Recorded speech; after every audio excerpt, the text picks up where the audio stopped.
नमस्कार दोस्तों, भगवत गीता के मैं ऐसे ऐसे श्लोक को बता रहा हूँ जिससे कि आपकी ज़िंदगी में सफलता मिलेगा, शांति मिलेगा, सुकून मिलेगा।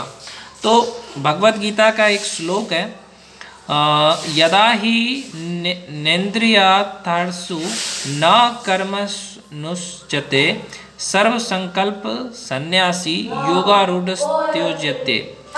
यानी कि भगवान क्या कह रहे हैं, जब कोई पुरुष समस्त भौतिक इच्छाओं का त्याग करके ना तो इंद्रिय तृप्ति के लिए कार्य करता है और ना सकाम कर्मों में प्रवृत्त होता है तो योगारूढ़ कहलाता है।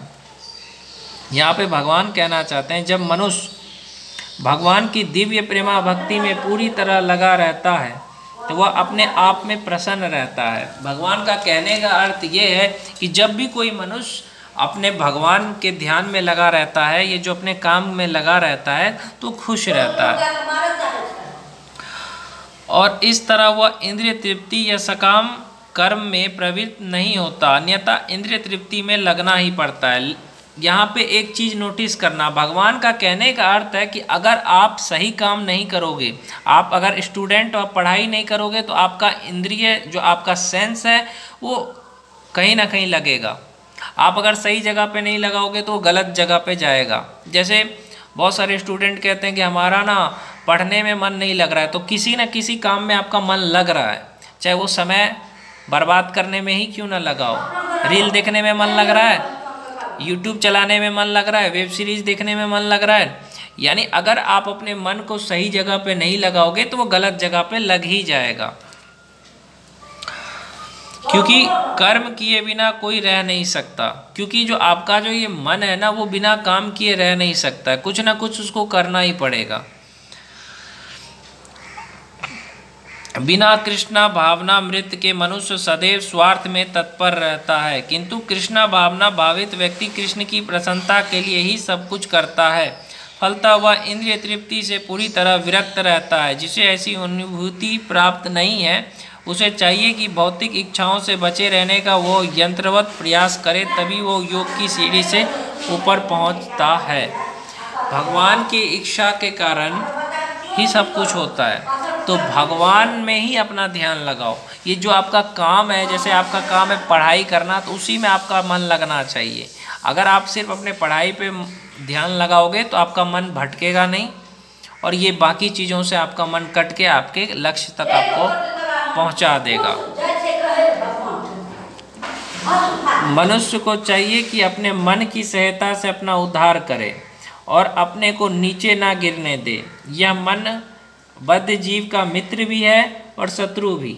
भगवान यहाँ पे ये कहना चाहते हैं गीता में कि मनुष्य को ये चाहिए कि अपनी मन की सहायता से अपना उद्धार करे। अपना उद्धार करना चाहते हो, कामयाब होना चाहते हो तो अपना मन को कंट्रोल करो, मन की सहायता से अपना उद्धार करो, अपने को नीचे ना गिरने दो। यह मन बद्ध जीव का मित्र भी है और शत्रु भी। प्रसंग के अनुसार आत्मा शब्द का अर्थ शरीर, मन तथा आत्मा होता है।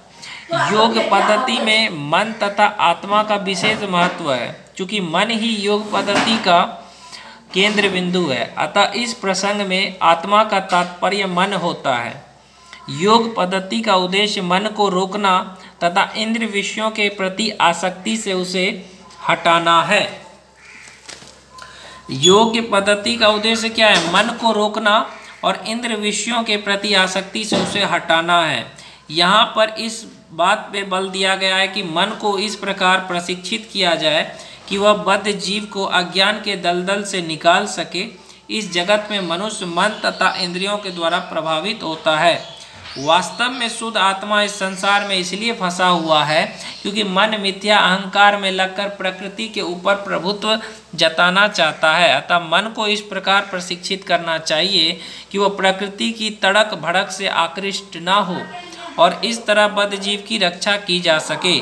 मनुष्य को इंद्रिय विषयों में आकृष्ट होकर अपने को पतित नहीं करना चाहिए।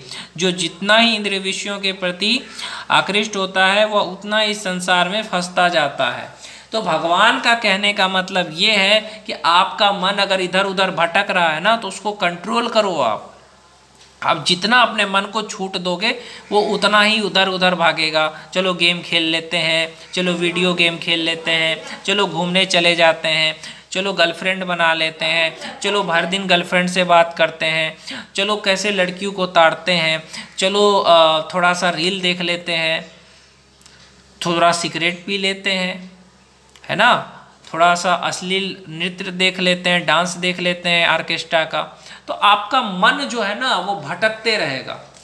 इसको कंट्रोल करना आपके लिए ज़रूरी है, नहीं तो ये आपको नीचे गिरा देगा, आपको असफल बना देगा। आपका मन ये आपका शत्रु बन जाएगा। अगर आपके कंट्रोल में नहीं है ना आपका मन, तो ये आपके लिए शत्रु की तरह काम करेगा और आप इस संसार में फंसते जाओगे। अपने को विरत करने का सर्वोत्कृष्ट साधन यही है कि मन को सदैव कृष्ण भावनावृत्त में निरत रखा जाए। ही शब्द इस बात पे बल देने के लिए प्रयुक्त हुआ है, अर्थात इसे अवश्य करना चाहिए। मन ही मनुष्य के बंधन का और मोक्ष का भी कारण है। इंद्रिय विषयों में लीन मन बंधन का कारण है, विषयों से विरक्त मन मोक्ष का कारण है। अतः जो मन निरंतर कृष्ण भावनामृत में लगा रहता है वही परम मुक्ति का कारण है। जैसे आपका मन अगर पढ़ाई में लगने लगेगा तो आपको बाकी चीज़ों से मन अपने आप हट जाएगा। बस ये सोचो कि मुझे मेरा लक्ष्य यही है। जैसे जो साधु है उसका लक्ष्य कृष्ण है, तो कृष्ण के तरफ ही अपना मन को लगाएगा। वैसे अगर आपका लक्ष्य है पढ़ाई करना तो उसी में मन लगाइए, बाकी चीज़ों में अपना मन मत लगाइए। जिसने मन को जीत लिया उसके लिए मन सर्वश्रेष्ठ मित्र है, किंतु जो ऐसा नहीं कर पाया उसके लिए मन सबसे बड़ा शत्रु बनेगा। जिसने मन को जीत लिया है उसने पहले ही परमात्मा को प्राप्त कर लिया है, क्योंकि उसने शांति प्राप्त कर ली है। ऐसे पुरुष के लिए सुख दुख सर्दी गर्मी एवं मान अपमान एक से हैं। भगवान यहाँ पे ये कह रहे हैं जो मन को कंट्रोल कर लेता है उसके लिए सुख दुख मान अपमान दिन रात कोई फर्क नहीं पड़ता है। आप बरसात हो कुछ भी हो अपना काम करते रहोगे। मन को कंट्रोल कर लो कि हाँ बरसात हो रहा है मुझे पढ़ना है तो पढ़ना है, गर्मी है तो क्या हुआ मुझे पढ़ना है तो पढ़ना है, सर्दी है तो क्या हुआ। आपका लक्ष्य इतना मजबूत होना चाहिए कि आप कामयाब बन जाओ। ये सोचो मुझे करना है ये काम चाहे कुछ भी हो जाए। मन नहीं लग रहा है, मन को पकड़ो और वहाँ पे लगाओ, पटक दो उठा करके अपने मन को। समझ रहे हो? ये नहीं कि किसी ने अपमान कर दिया आप उसी के बारे में सोच रहे हैं, अरे इसने अपमान किया, छोड़ो 10 मिनट सोचो उसको भूल जाओ। समझे? थोड़ा बहुत दिल पे लगता है लेकिन 10 मिनट से ज़्यादा नहीं होना चाहिए। 10 मिनट के बाद उसे भूल जाना चाहिए।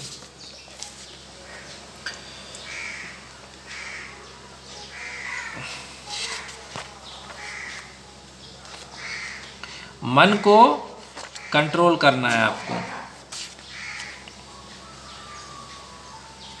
जो अधिक खाता है यह बहुत कम खाता है, जो अधिक सोता है ये जो नहीं सोता है उसको योगी बनने की कोई संभावना नहीं है।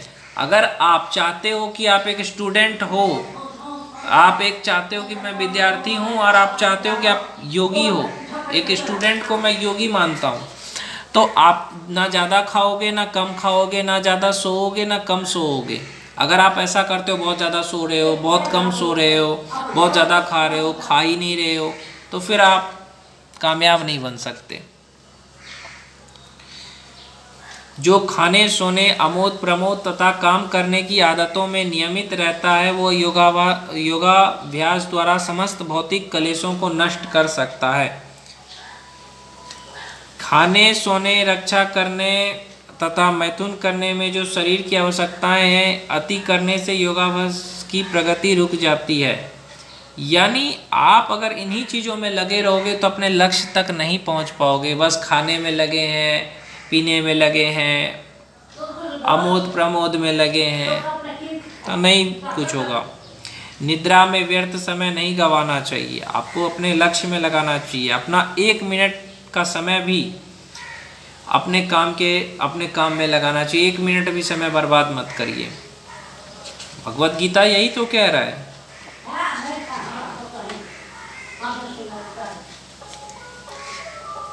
कि मन को भगवान में लगाओ, और मैं कहता हूँ कि मन को अपने लक्ष्य में लगाओ, तो बात एक ही है। तो जो भी इंसान अपने लक्ष्य में अपने मन को लगा लेता है, इधर उधर की बातों में नहीं लगाता, अपना समय बर्बाद नहीं करता है, वही ज़िंदगी में तरक्की करता है। जो बुरी आदतों में नहीं फंसता है वही तरक्की करता है।